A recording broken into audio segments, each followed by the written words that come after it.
Welcome to the Political Takeaway. I'm Siobhan Bonita. I'm Oliver, hypolite-bishop. Hi, Oliver. It's really good to be back doing our podcast, but it's not just the two of us today. Would you like to introduce the fabulous guest that we have? It's a new year, the kind of post-Brexit, I get that word in early, start. I'm feeling even more politically homeless than ever. So we thought we would, make this a bit of a special episode and get some guests along. For real, no doubt. And we are joined by the amazing Jermain Jackman, who needs no introduction, and Athian Akec as well. Akec? Kej. Akec. Yeah, it's difficult. It's hard to tell. But I'm going to allow you guys to actually introduce yourselves if you don't mind. Jermain, if you don't mind going first. Yeah, Yes. Sure thing. Thanks. Thanks so much for having me here, firstly, and it's great to see what you guys are doing. My name is Jermain Jackman, just turned 26, Yay! so I'm pushing on. And I am a singer, songwriter. I can now say I'm an author because I just finished my first children's book. Hey. Come on. Wow, I'm going to ask you about that in a mo. Fab. Yes, it will be out summertime. That's why I've sort of been away in the hole for the last couple of weeks and months, and you haven't heard much about me. An activist, and I call myself a full-time troublemaker. So yeah, that's me in a nutshell. Cool. We need a lot more troublemaking at the moment, I think. Thanks, Jermain. Athian. So my name is Athian. I'm a bit younger, 18. Not too much younger. 18. But so basically activist, writer, speaker. I'm about to end my time as a youth MP for Camden, and kind of the last couple of years have been spent essentially trying to talk about youth violence and its kind of root causes. I sit on the board of a charity in Camden called the Young Camden Foundation. The kind of next phase of what I'm doing is I'm working something called the Camden Economic Renewal Commission, and our job is to kind of think about how can we reshape the local economy in Camden after the pandemic. What else is there? Something is coming in Penguin 2021. End of 2021. Come on. It's not a book. It's not my own book. It's not my own. It's not just me. But something's coming. I'm trying to be like Jermain one day. No, you're gonna be like Etienne. Etienne's gonna be like let's just clear that up because I'm trying to be like you, bro. So yeah, I think that's an introduction of what I do. I mean, that was a heavyweight introduction by the both of you. I mean, Jermain, you left out that you won The Voice. I mean, I don't know why you would leave that out. That is dropping as it gets. It kind of gets repetitive after a couple of years, and you start to leave that stuff out. But yeah, there's much more to me, and I think that throughout the conversation, we will hear more about all of that. So, now go on, Ali. I was just going to say, Athian, you probably don't know this, but obviously you're 18 and I'm, in my 30s, let's leave it there. But I was actually the you told member of me. youth parliament way back in my day. It wasn't as glamorous. When I look at the youth parliament now, it's all lovely. You guys, you got these big viral videos in parliament. Back in the day, they would not have let us anywhere near parliament, and I promise you that. They kept us in the youth centres locked away. And but I did that. I got elected. I bullied most people in my local area to support me and to vote for me, and that's how I bullied my way into office, and that may be my one and only shining moment in political office, which I don't think we will be saying the same for you. But yeah, so we have that. We share a little Camden connection. You paved the way. Parliament connections. Maybe we should play a game. Let's see how many times we mention Camden in this conversation. We're running it. Listen, I'm here in southwest London. I'm going to be rooting for Kingston. All right. Since you root on your own. Kingston. Where is that? Is that even in London? That's what people say. You really? Yeah. Actually, the one thing though, just listening to the three of you there, one is, God, I'm feeling old. I'm going to be 50 this year, so that's making me feel really old with you all here. You're looking 21 though. Oh, thanks, Jermain. Keep going. Get you everywhere. But the one thing that just struck me is kind of when I was younger, I was interested in politics, but I wasn't active in politics, and I'm just curious why all of you, I mean, Oliver came to work on my campaign in 2012 when you were straight out of uni, really, Oliver, weren't you? So you were already kind of really involved. What is it that gets you so driven that you want to put so much effort into helping your communities, you know, into being that political at your age? What's different for you? I imagine a lot of your friends and peers aren't as engaged as you are. So why do you think you've got that in you? What is it that you want to achieve?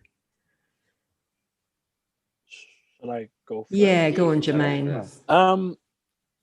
You're right to recognize that you have a lot of young people who are interested in some form of political or social topic issue, because what we know is that in communities up and down this country and around the world, young people have interests, they have passions, and they know what the issues are. They know what affects them in their local community, and they know what they're passionate about. That's why we're seeing children and young people leading the calls for change and protests and demonstrations around the world, whether that be on climate change, whether that be on race, whether that be an end to an oppressive regime.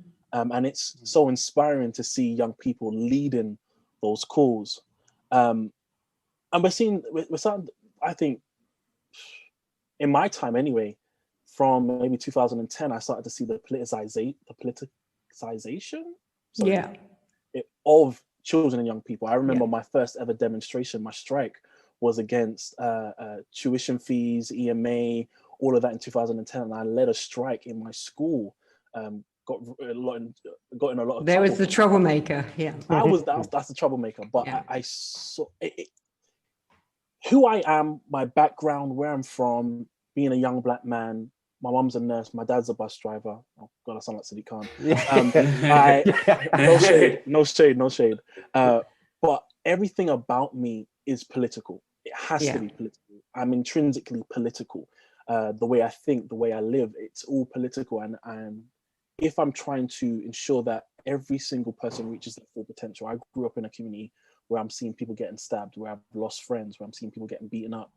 And I'm like, we need to ensure that we don't live in communities like that. We need to ensure that young people can reach their full potential. We need to ensure that families don't have to struggle to make ends meet, or not having to worry about when the next paycheck's going to come in because they might lose their home or they might be evicted.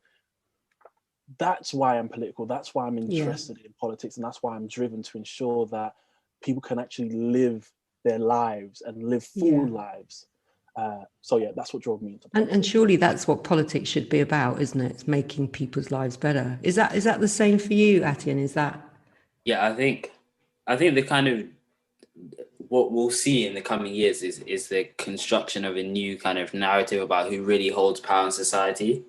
Because I think if we look at it, the last 10, 20 years have been a kind of age of perpetual crisis.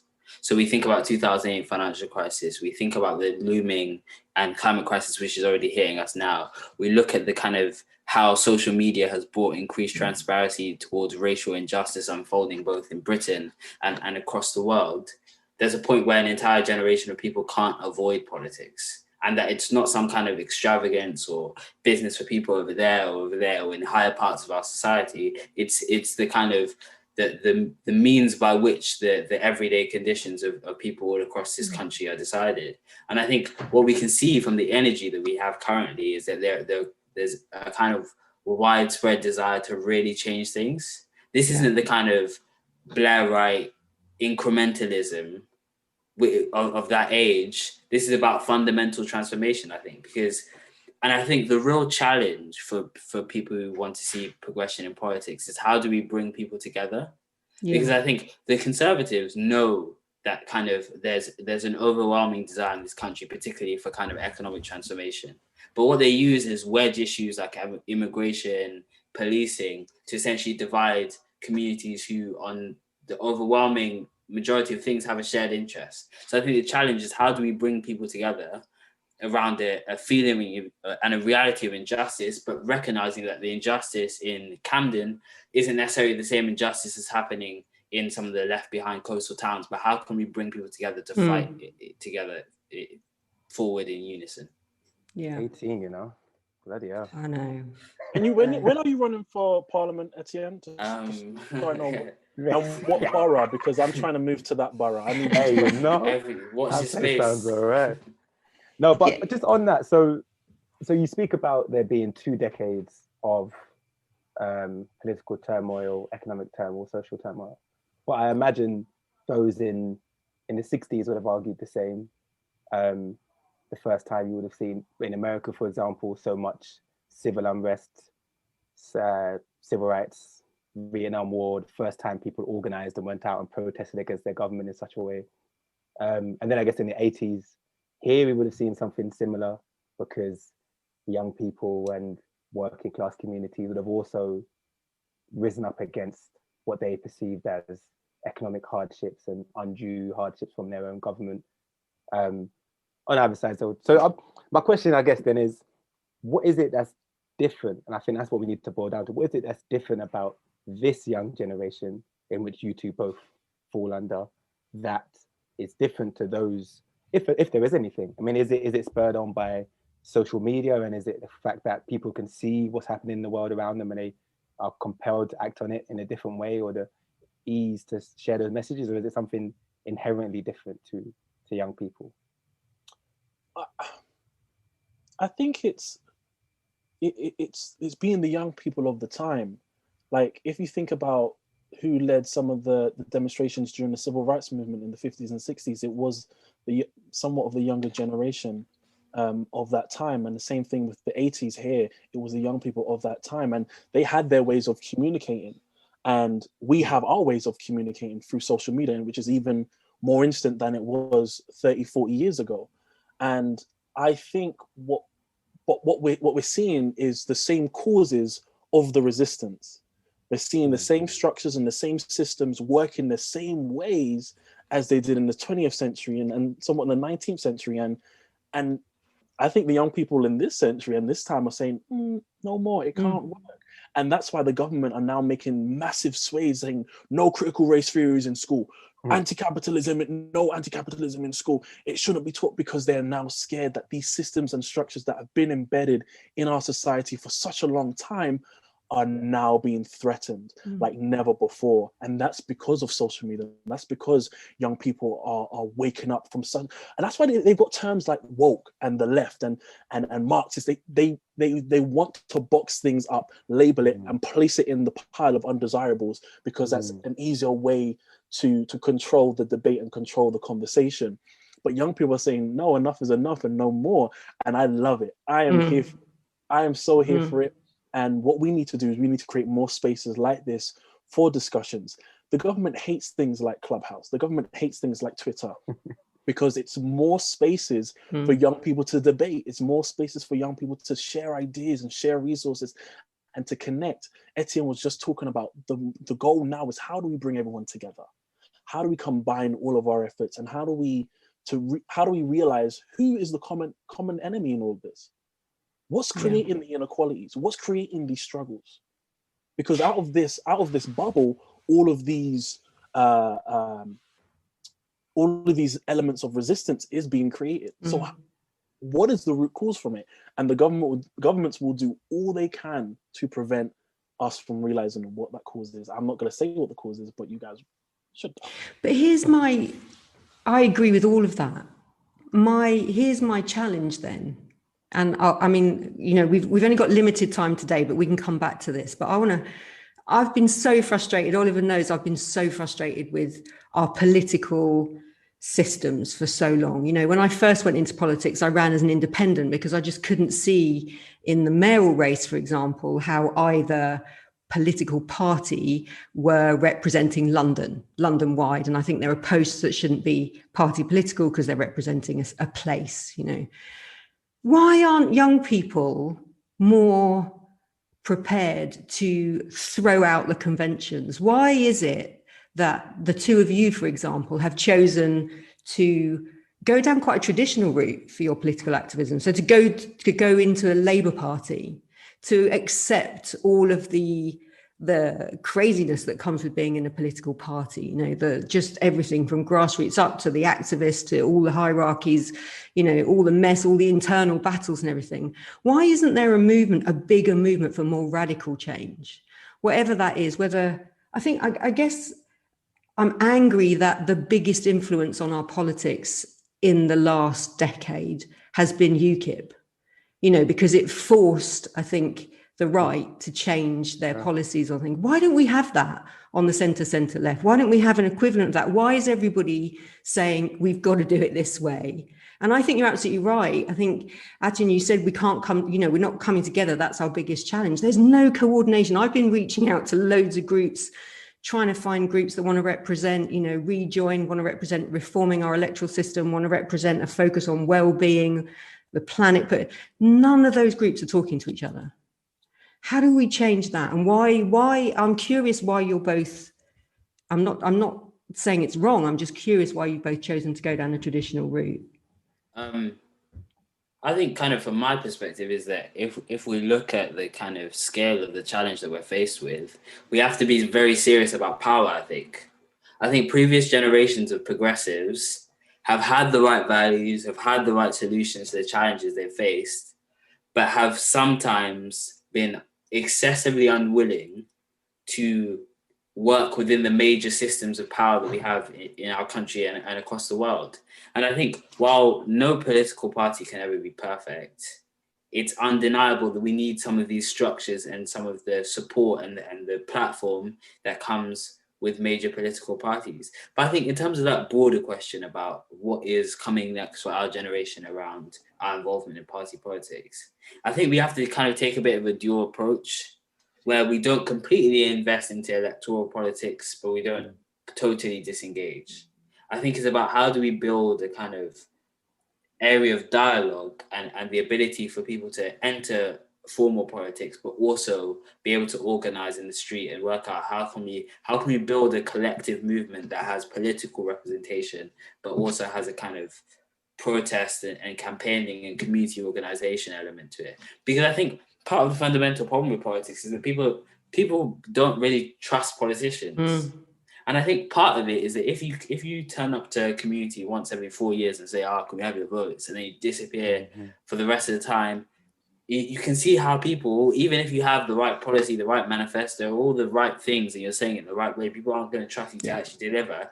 And that's why I think we have to shift towards a kind of, and I think that my generation will have to play a really big part in that, in shifting towards a kind of form of political community organizing, in which, because politicians have immense power and platform and influence, and so why aren't they organizing things like supporting, for example, the creation of homework clubs in low-income communities across this country? Why aren't they trying to put forward community aid programs? Why aren't they trying to put forward free breakfast clubs when the government is failing? I think it's about how can we have to be there politically, putting forward the argument, putting forward a vision for a better future, but we also have to recognize that we need to work to provide support for people's material conditions today. And I think that's hopefully the direction we'll go in.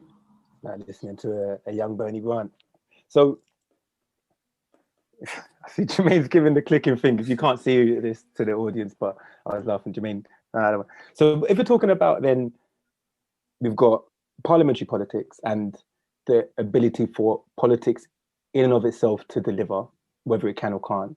But then I guess there's another question then for young people about access to politics.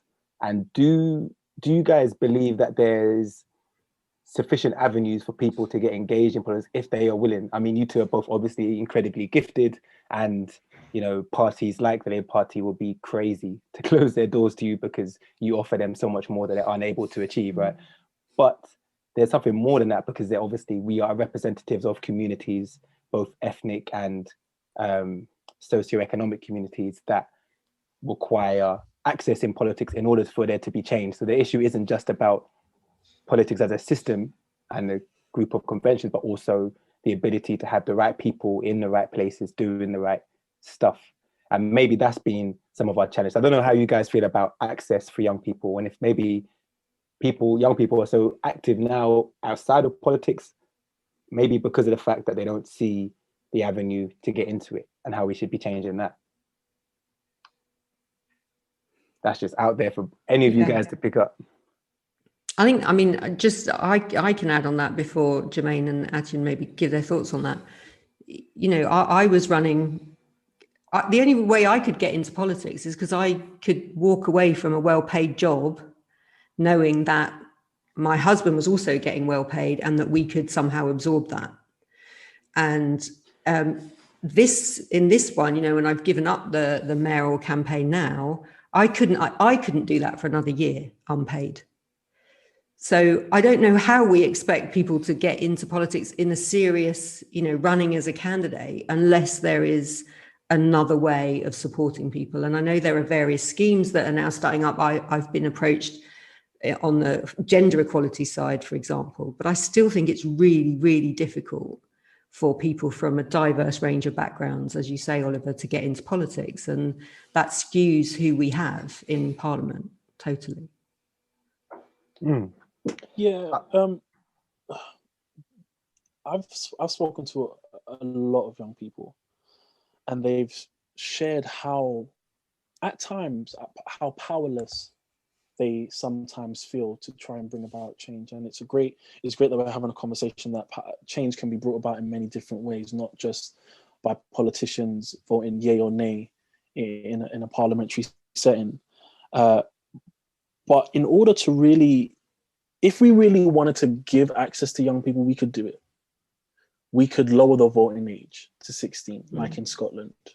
We could ensure that political education was on the curriculum, and they would learn about a variety of thinkers and not just the same Marx or Weber or the usual that we hear about, but different people, the Walter Rodneys, the James Baldwins. Like, how many different thinkers can we think about? I had to wait until I was in university to discover all these different thinkers, and I was kept inside of a box of just colonial thinkers. And it really did narrow my vision, but I was really thankful and grateful that I got into university. But it shouldn't have to take university for me to realize that there are other thinkers and other speakers who I can identify with. And I'm now glad that I'm at SOAS and finishing my degree there, where I'm learning more and more and more. But we can talk about that another day. And Siobhan, you really touched on a very important point. I was youth advisor for an organization. I won't name the organization, but I said to them, if they really wanted me to be on their board, if they really wanted Youth Voice to be on there, by the way, there were CEOs and managing directors on this same board. I said, yeah, it's great. Jermain, it's going to look great on your CV, youth advisor. I said, if you really want a young person on your board, you would pay them for that time. Yeah. Because I don't know any young person doing their studies, doing what they're doing, can make time to volunteer. It's great to have all these CEOs and managing directors volunteer their time because they're getting six figures in their account, but young people aren't. Yeah. So if you really value young people's voices, pay them for their time. And that's one of the things that I did when I led the Young Futures Commission in Hackney. I said, yeah, it's great that we're going to have young people, but we need to pay them for their time. So we trained young people to be the peer researchers. We gave them £10 to £15 an hour, which was, I saw the young people's eyes light up. But it wasn't just paying them, it was valuing them and their voice, valuing them and their expertise, valuing them and the things that they can carry out and do. And I think, I'm not saying in order to provide access to young people, we need to pay them, but for the establishment to really hear what young people are saying, you need to pay them. Yeah. We need to ensure that political education is in our schools, and we need to ensure that, what was my first point? I can even talk about political parties. That political parties really include the youth wings of their movements into their main parties, because the Labour Party right now and their youth wing, I don't know for it, but it needs to be more coordinated. And the youth wing needs to have this level of autonomy to carry out what it wants to carry out and not have to live under the shadow of the main party. If we can go back to the apartheid in South Africa, it was the youth wings of those political movements that were leading the calls for change, that were protesting and demonstrating, and not feeling like, oh my goodness, what's the main party going to say? Because the youth wing knew what they wanted. They knew what they wanted to achieve. And that's what we need to be doing. We need to invest in our young people so they can have access to to educational tools and material and programs, so they can occupy those spaces. Yeah. Call for change. 100. Yeah, 100%. Can I ask a quick question, and then maybe we'll ask some less intense political deep questions? We can talk about straight into it. Jermain's book. Jermain's book. Jermain can sing. I mean, Yeah. Athian's got a book coming out. And Athian's been on Siobhan, the we need to cover get of, a I've video. just seen you on the cover of like everything. It's like, It's there's mad a every lot day. of exposure. Every day. There's like pictures of him in parks and stuff. Like you just I walk know. through and it's just I know. shrines to Athian. I love it. But I've got one question. All right, one question just before we, because one political question because I'm interested, and it's around the narratives. I ask you because you are 18 and by all accounts still young.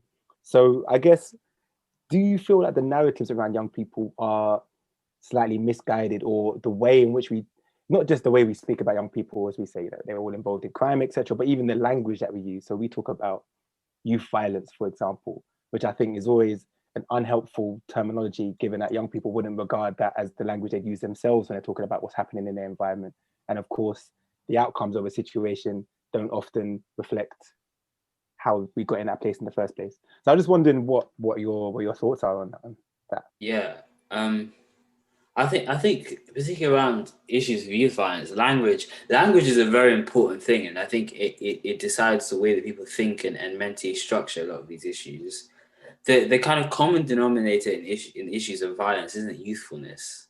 Like youthfulness is one factor. It's definitely one factor, but there's exclusion from kind of economic opportunity. There's exclusion from school. There's kind of experience of violence yourself. There's kind of all these other more powerful, significantly more important variables, which are, and I think it can often be used to tarnish all young people. But it's not actually all young people, is it? It's usually young Black working class, particularly boys, who are kind of tarnished with these labels. But when you actually, 9 out of 10 people who would even be ascribed to all these different factors just kind of want to go to school, go to university and get a decent job. But I think often these kind of labels are ascribed onto far more people than they actually should be. And of course, a lot of focus, I think the primary focus has to be on tackling the injustices that create crime. But still, there's a tendency by kind of bad faith actors, particularly on the kind of political right, to essentially produce and justify lazy stereotypes for inaction.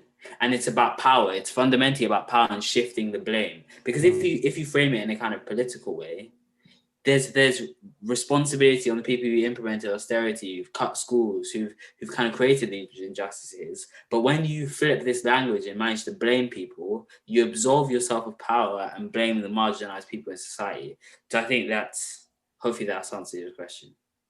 100%. Yeah, totally. And I think from my perspective, I can't remember an administration, a government, this Tory government, that have used language in such a destructive way, and everything you've said there, they're doing on a daily basis. They're turning everything into that culture war that you were talking about, Jermain, at the start, dividing our entire country, dividing our entire communities. And just the way they use language, I think, is just abhorrent. And I can't remember it ever being this bad in terms of our politics and in terms of feeling like we are being led by people with no morals, no values, no guilt when they lie to the public. There's just no remorse, and it's relentless day after day. And I think a lot of people are feeling quite helpless in light of that. That kind of leads me on to one thing, I think, which I've been banging on about for 4 years, right? Brexit, because everything I say there, I think it's not just Brexit I'm married to a Frenchman, it's not just the fact that I think we were better off in the European Union. What has absolutely destroyed my sense of what's right in this country is the way our institutions have been undermined. And unpicked and exploited by this Tory government, whether it was lawyers or Parliament being prorogued, all of those kind of things. And I think we saw similar with Trump in America, really pushing the boundaries of what your democracy can stand. But am I wrong? This is a conversation that Oliver and me have been having. If I want a better politics going forward, am I focusing on the wrong things? I'm still banging on about Brexit. I want us to rejoin. I want that to be the focus because I just can't get past the lies that got us here. But it doesn't seem like that's the focus for a lot of people, maybe of your generation, which surprises me because I feel like it's your opportunities that have been taken away. So I guess that's a long-winded way of saying, is that even something that you are angry about? Is it something you care about? Or in terms of your own political priorities and where you want the focus to be, are they much more kind of closer to home issues around kind of communities and London and those kind of things? Where are you coming from on those kind of big picture things? Should I stop talking about Brexit, I guess? I think that that's a really interesting question about what our priorities as progressives have to be moving forward. And I think one thing people need to learn in politics is to be less dismissive about the opinions that people have and to understand more empathetically why people have these opinions.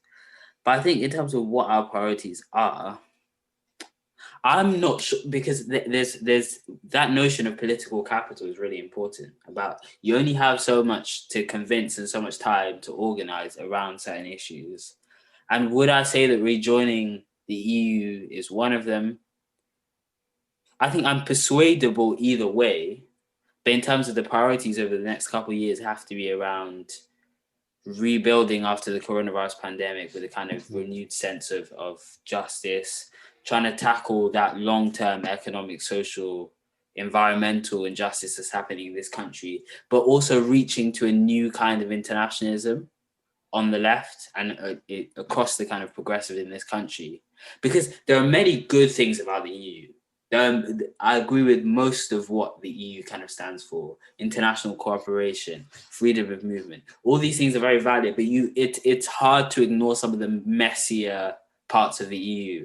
Their kind of involvement in human rights abuses towards refugees. That's one thing that we simply can't ignore.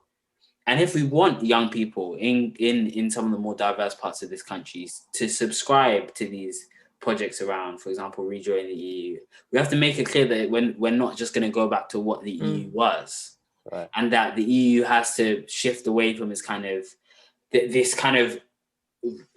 right, in my mind, belief in kind of freedom of movement and cross-border solidarity in Europe, but that kind of fortress Europe where we put up ever-increasing more walls around Europe. I think that's something that can't run and won't run for much longer. Yeah, I completely agree. And institutions need to be honest with themselves. You can't just be waving the flag, oh, we're all great and wonderful, and then sort of brushing under the carpet all of the mistakes and the injustices and humanitarian crisis you've actually caused. You have to own up to that. And just on one of the themes of your question, Siobhan, about the threat to democracy that we're currently facing, which is a global threat, and it's simmering at the moment.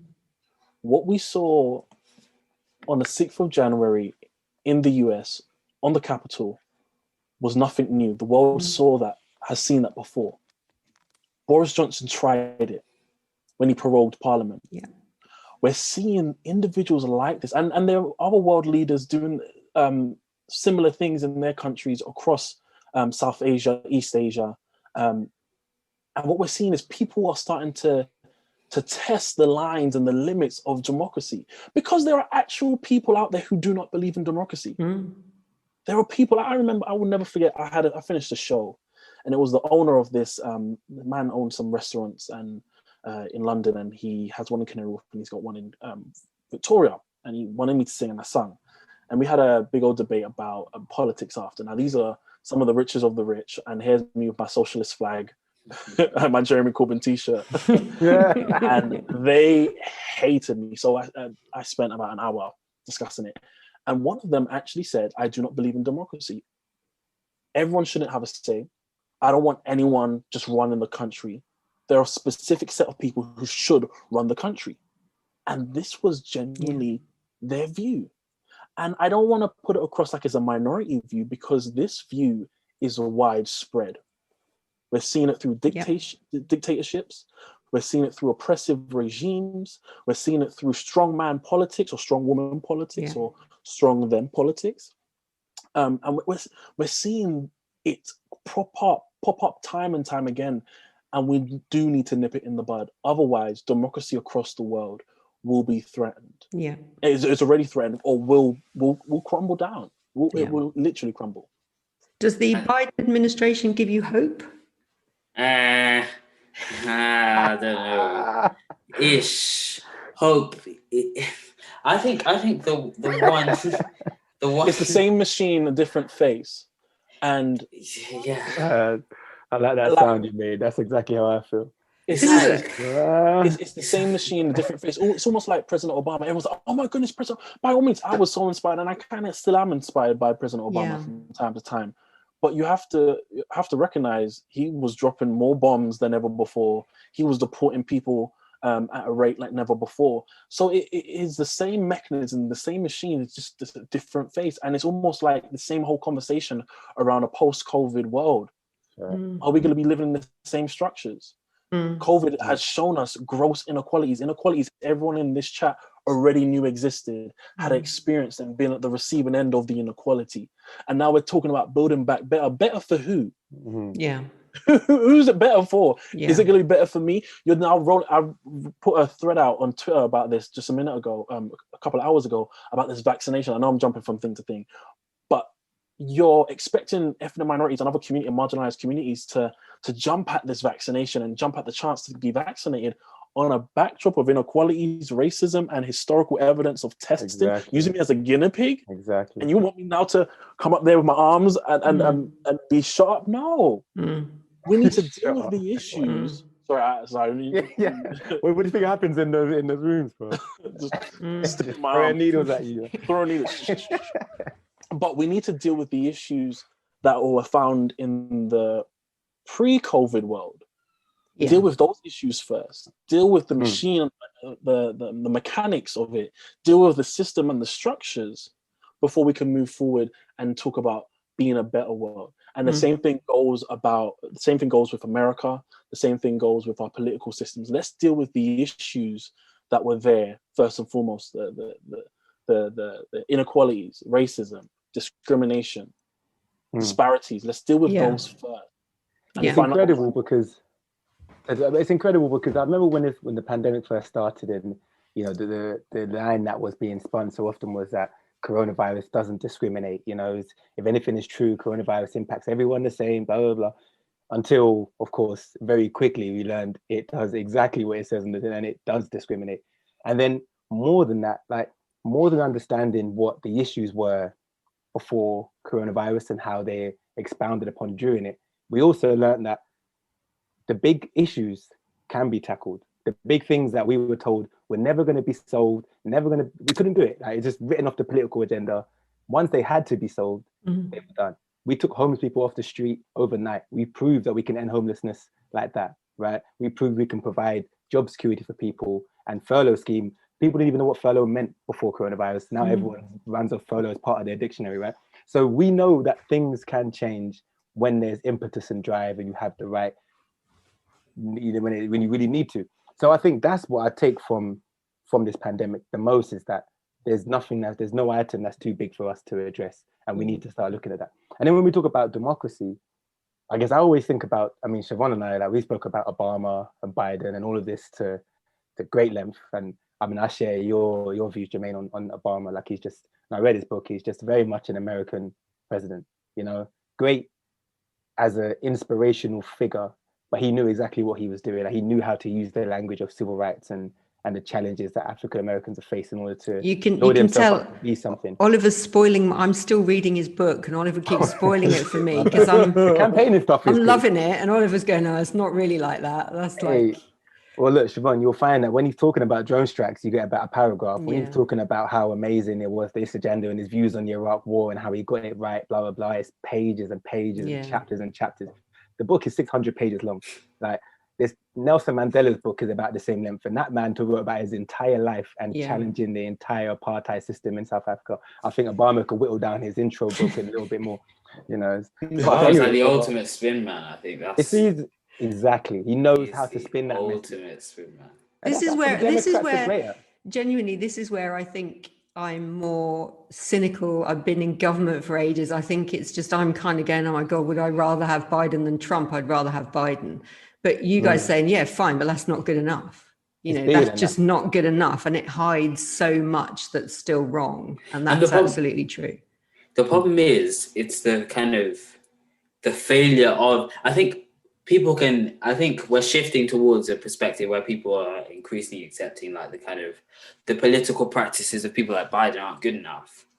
But it's we need to go a bit further. It's that the failures of Biden create Trumps. Yeah, right. It's exactly that. It's the kind of failures of Obama's create Trumps as well. It's that this kind of it's the question is, what kind of politics do you want to have? Is it a politics that's basically about like slick persuasion, or is it a politics of struggle and about fundamentally challenging the powerful? I think that's the question that kind of awaits us in the next couple of years, and I think we know which side our generation is firmly on. But it's also about how you win elections. Like, I think the fundamental question for progressives is, how do we win elections? Like, I think that's one key question.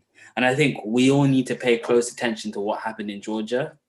Yeah. In that there's a model, and I think it's one that we have to embrace about winning elections. That's more about recognizing that some of the groups in society are most likely to be the most progressive, are also simultaneously least likely to vote for various reasons. And it's about how do we fundamentally push people who feel like they've never had some kind of involvement in politics before, that they should this time take that leap of faith and actually vote. And it's about long-term structural commitment and organization to where you want to win. And I think that's a real infrastructure that we have to build in the UK to kind of push us forwards. Yeah, we need to talk about that, because I've got some stuff for you. 100%. But there's this disconnect, unfortunately, now with all the political parties here in this country, with the leadership and the membership and the actual grassroots and who's on the ground. 100%. I'm not afraid of naming and shaming in the Labour Party. I've done it so far. You're on that show, we can get famous. I go to Hackney North and Stoke Newington CLP, the constituency Labour Party. And I walk into that room and I'm one of the only black men in that room. Like, I think there's only one other black man in the room. I mean, this is Hackney we're talking about. Hackney, one of the most diverse places in London. And the CLP does not look like the community it represents. And these are the same individuals who will choose, if Diane stands down in the coming future, these are the same individuals who would choose who replaces her.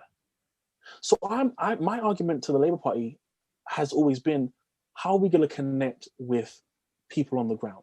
Why are we not campaigning on these issues on the ground? And 2020 really taught me a lot when I was trying to run for the NEC, the National Executive Committee. Love the party to bits, but I honestly felt like I was able to bring about more change working with the local authority, being chair of the commission in Hackney, than trying to run for the NEC and trying to convince people that a black man should be on the NEC. Yeah. I was able to stop the council, stop all schools in Hackney from excluding year 7 pupils.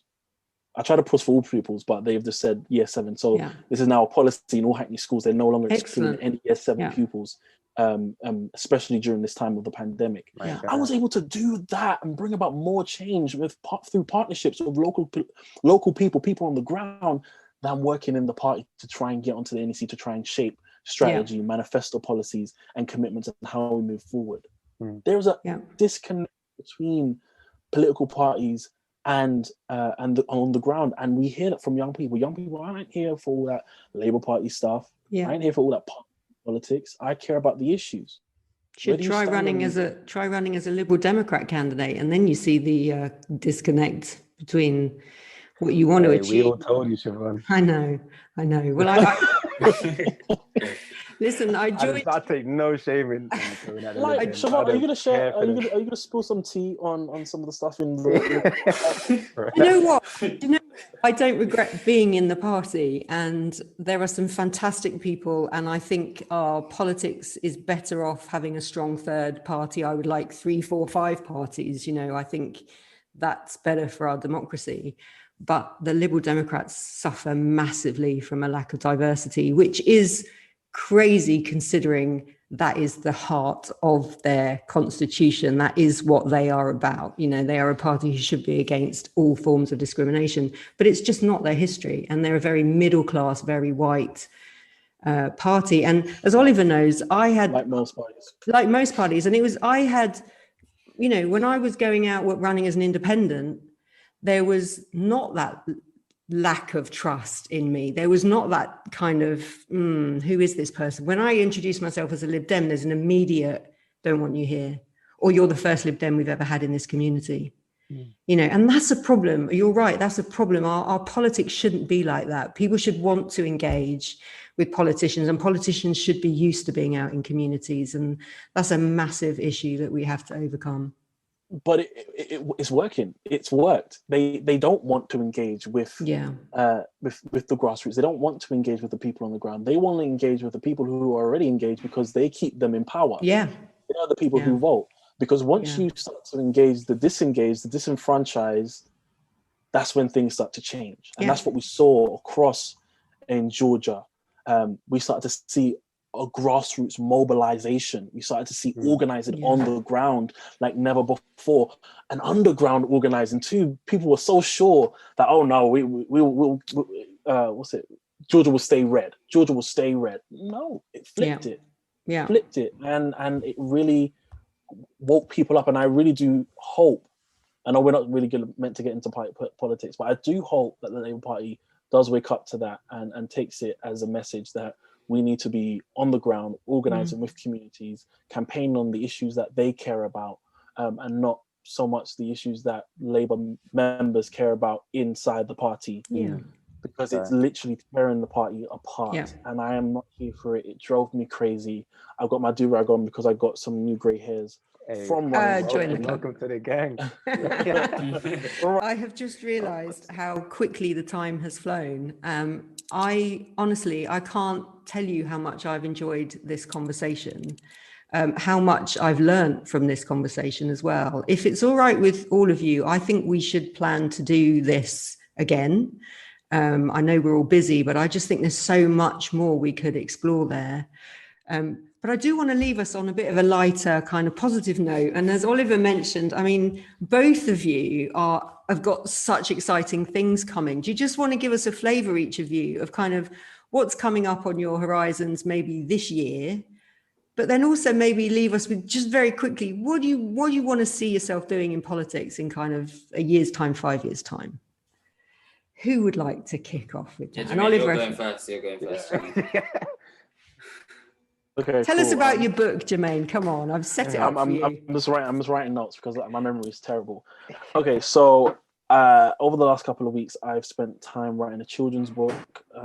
It's for 8-year-olds and above, and it was inspired by a diary of a wimpy kid. So I called it Diary of a Windrush Kid. And it's about a young girl and her mum leaving the Caribbean to come for her mum to work for the NHS, and the girl is from the perspective of the girl.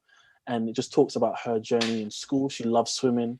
So like a part of the book talks about her jumping into the pool for the first time, and it was freezing cold. But also her eyes started to burn, and she couldn't realize why her eyes were burning so much. Not realizing that they put chlorine in the water here in this country. So we just go on a journey, and then it's all held in a diary. And at the end of the book, she loses the diary for about 68 years, and she finds it again when she's an old woman. And I won't tell too much of the story, Yeah. but she finds it again and she puts her final diary entry in it, and she leaves an amazing message for her granddaughter, who is then the Windrush kid, and then she carries on the story. So yeah, go out and when it's coming out, summertime, just send it off to the editors, and they should send it back to me shortly. What else am I working on? Got tons of shows when we're out of lockdown, because I'm a singer. And I'm at uni writing my dissertation on the intersectional relationship between music and politics. Wow. I use a case study actually with Grenada, how the Prime Minister during the 50s used calypso music to engage with voters. So yeah. Fantastic. That's me in a nutshell. Wow. Now, you're going to need to tell us your political ambition, though. You can't do things like that. You forget that one. You know, Siobhan, earlier you asked about what drives me. I think my fuel is anger. I don't know if this is it's a good thing, but I'm just angry at the state of politics right now. I'm angry at the state of our world right now. I'm angry how we've we're being very blasé about climate change when it is the biggest threat to our humanity right now, and the biggest threat to the lives of millions in the global south. Particularly, I think about Guyana, who where they are situated below sea level, and they're constantly having to build their seawall to prevent floods every other week. So that drives me, and wherever the fuel in the car can take me, wherever that anger can take me, I will go with it. But I'm ultimately here to bring about change, to improve the lives of millions of people, to transform this country and transform the world. So whatever role that is, you can see me in it. Wow. That's a politician's answer, if you ever did hear it. You said enough at the same time. I love it. Yeah, you really didn't say anything. You said nothing. Yeah. Right? That's why I get that word count. Hold on. Really did. She didn't say Train anything. us. Okay, come on then. I don't even know how much I could talk about this, but Penguin 2021, September 2021, something's coming out there. People are going to see. Might have a couple mentions of Daniel Kaluuya and Akala in it. Camden massive, bro. Come on. What else is that? Oh yeah, I need to figure out somehow how to get A in my A levels to take up this uni place. And I don't know how I'm going to do that because they've cancelled our exams.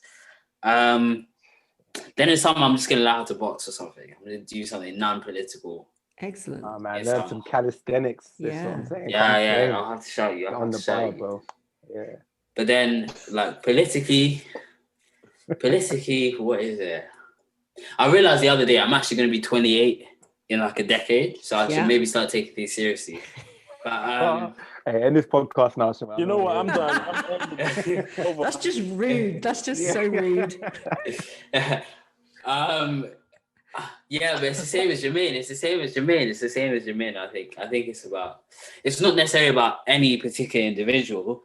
It's instead about the kind of recognition that wherever there's people, there's power, and that we have to kind of translate this into some meaningful change. And I think trying to do some stuff in London is going to be a particular focus. I think that we should work on more, because I think it's kind of difficult right now with the demographics of this country for our generation to have that much of an influence on a kind of the national politics. Although I think it's going to be a key part of like Labour's electoral coalition 2024.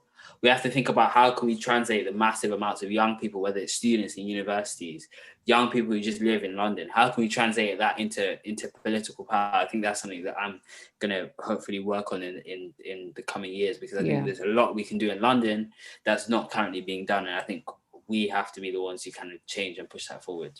Fantastic. And when do you start at Cambridge? When do you begin?